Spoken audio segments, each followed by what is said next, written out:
Hey guys, today on our Pursuit series, we're going to be talking about how we are called to pursue God's justice. And see, justice is a little bit of a harder topic for us to talk about. See, it's easy to talk about God's love and the way that God restores us to something better. But sometimes it's a little harder to talk about the things that are wrong in this world. The reason that we need God's love because we're broken, and the reason we need restoration is because there's things that are wrong in this world. See, part of justice is hard because it does mean that there's some judgment there. God is judging what we are doing, and that is hard to talk about from time to time. But see, I think when we get a bigger view and understanding of God's justice, it's not as scary as we like to think.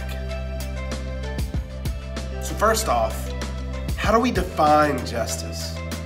See, when we look at the biblical overview, we start to understand that justice is really God just making things right. Justice is God finding what's wrong and making it right.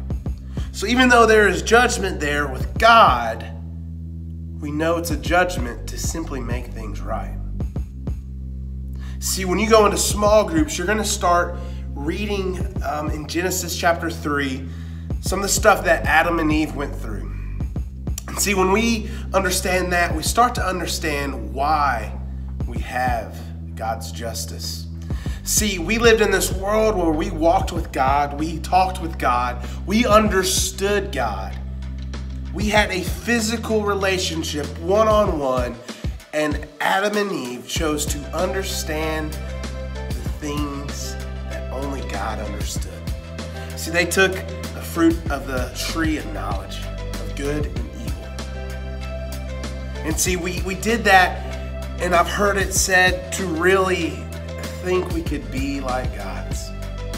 See, our brokenness brought us to this place.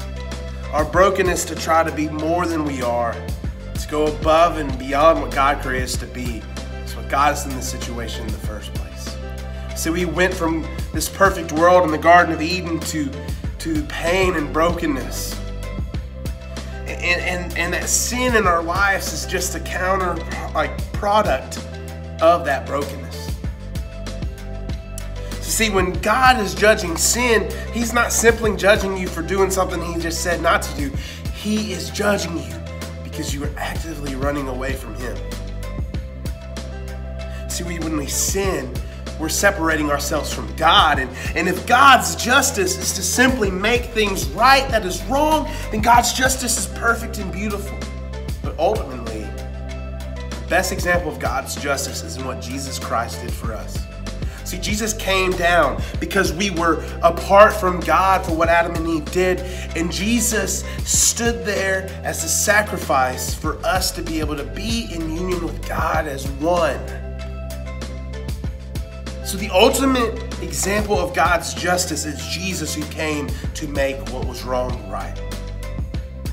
So what we're supposed to do in pursuing justice, start pursuing what's right. This world is broken, man. You know it, I know it too. There are so many bad things in this world. And because God's justice is perfect, we are called to go make right what is wrong.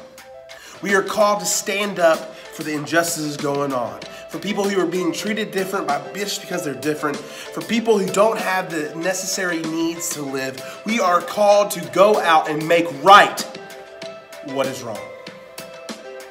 See, God's justice is a perfect example of what we should be striving to do. So this week, I want you to be on a journey of figuring out what God's justice is, what it looks like. What does God's justice look like in your life? What is it making right in you? And what is it calling you to go make it right in the world? God's justice is perfect. It's not as scary as we like to believe. It's just a God who wants to be in communion with His creation. do that.